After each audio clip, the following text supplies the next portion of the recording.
Hello ছাত্রছাত্রীরা, আমি সঙ্গীতা। আমার চ্যানেলে তোমাদের সকলকে স্বাগত জানাই। আজকে তোমাদের আমি কোয়ান্টিফিকেশন থিওরির আগের দিন আমি কয়েকটা উদাহরণ নিয়ে আলোচনা করেছিলাম এবং সেখানে AEIO বাক্য থাকলে বা অন্যান্য বাক্য কিভাবে তোমাদের কোয়ান্টিফিকেশনে করতে হয় সেটা আমি দেখিয়েছিলাম। আজকে আমি তোমাদের কিভাবে কোয়ান্টিফিকেশনের সাহায্যে বৈধতা বিচার করতে হয় সেইটা আমি তোমাদের দেখাবো। দেখো, আমি একটা উদাহরণ লিখে রেখেছি এখানে। All humans are mortal, all Greeks are human, therefore all Greeks are mortal. এগুলো তিনটেই হচ্ছে এ বাক্য, তার মানে তিনটেই হচ্ছে কিন্তু ইউনিভার্সাল প্রপোজিশন, মানে হচ্ছে সামান্য বাক্য। এইটাই তোমাদের একটা খেয়াল করতে হবে, যখন সামান্য বাক্য থাকবে তখন এই বাক্যগুলোকে কিন্তু আমাদের একটা চিহ্ন দিয়ে লিখতে হবে।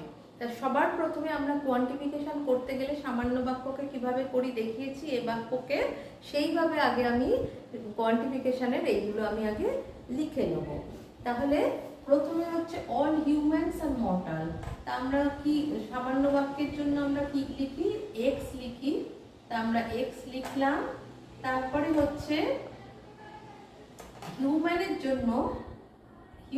জন্য আমি এইচ এক্স লিখলাম। এক সেকেন্ড।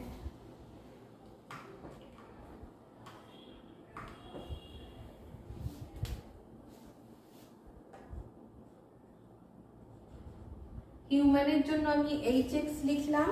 আর তারপরে কিন্তু হচ্ছে মর্টাল, আর যেহেতু সামান্য বাক্য আগের দিনই বলেছি যে হর্ষ চিহ্ন দিতে হবে, তারপরে হচ্ছে এম এক্স লিখলাম মর্টালের জন্য। এটা হয়ে গেল আমার প্রথম বাক্য। এবার দ্বিতীয় বাক্যটা কি হচ্ছে? All Greeks are human. ঠিক একই রকম সামান্য বাক্য বলে আমি এক্স দিয়ে করলাম। তারপরে আমি একই রকম ভাবে গ্রিকসের জন্য আমি জি ধরলাম, জি এক্স। হর্ষ হিউম্যানের জন্য আমি এইচ এক্স ধরেছি আগে, তাহলে এইচ এক্স। আর আমার সিদ্ধান্ত কি আছে? আমি পাশে দেয়ার পর দিয়ে লিখবো অল গ্রিকস আর মর্টাল। তাহলে এক্স দিয়ে আমার তারপরে গ্রিকসের জন্য জি এক্স, তারপরে হর্ষ চিহ্ন, আর মর্টালের জন্য এম এক্স। এই হয়ে গেল আমার যে বাক্যটা দিয়েছে সেটা থেকে আমার কোয়ান্টিফিকেশনে আনাটা এটা হলো। এইবার হচ্ছে আমাকে এটা কিভাবে বৈধতা বিচার করতে হবে। এই যে এইগুলোর বৈধতা বিচার করতে গেলে আমাকে এই সামান্য বাক্যগুলোকে আগে মানে সাধারণভাবে, যেটা দৃষ্টান্তগুলোকে সেইভাবে সাধারণ উপায়ে নিয়ে আসতে হবে। তার জন্য কি করতে হয় দেখো, এইটা হচ্ছে এই যে তোমার এইটা হচ্ছে প্রথম বাক্য, যেটা হচ্ছে এক্স দিয়ে যেটা আছে, এইটাকে তোমার কিন্তু প্রথমে ওয়াই দিয়ে লিখে নিতে হবে, কারণ ওয়াইটাকে একটা ইউনিভার্সাল একটা সিম্বল বলে ধরে নেওয়া হচ্ছে। সেই জন্য ওয়াই দিয়ে আমি আগে লিখে নেব। 1 2 লিখে তারপরে 3 নম্বর। এই যে বললাম কোয়ান্টিফিকেশনটাকে নর্মাল অবস্থায় আনতে হবে, না হলে আমি বৈধতা বিচার করতে পারবো না।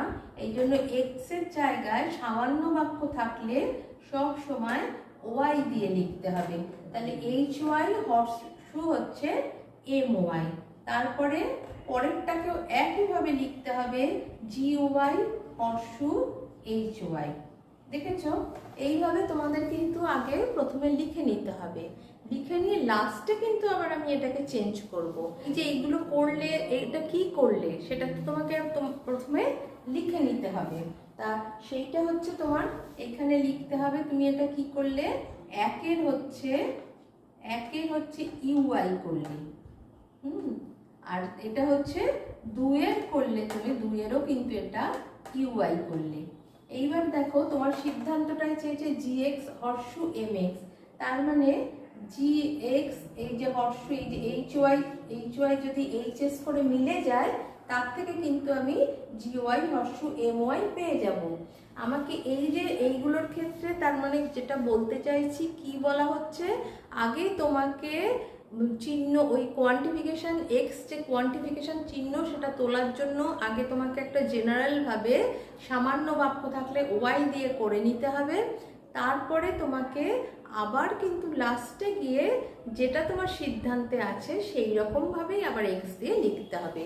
দেখো এইটা আমি কিভাবে করলাম তাহলে, এটা হচ্ছে এই জি ওয়াই হর্ষু, এই যে এম ওয়াই, এটা কি করে হলো, এটা হচ্ছে 4 আর 3-এর এইচএস হলো।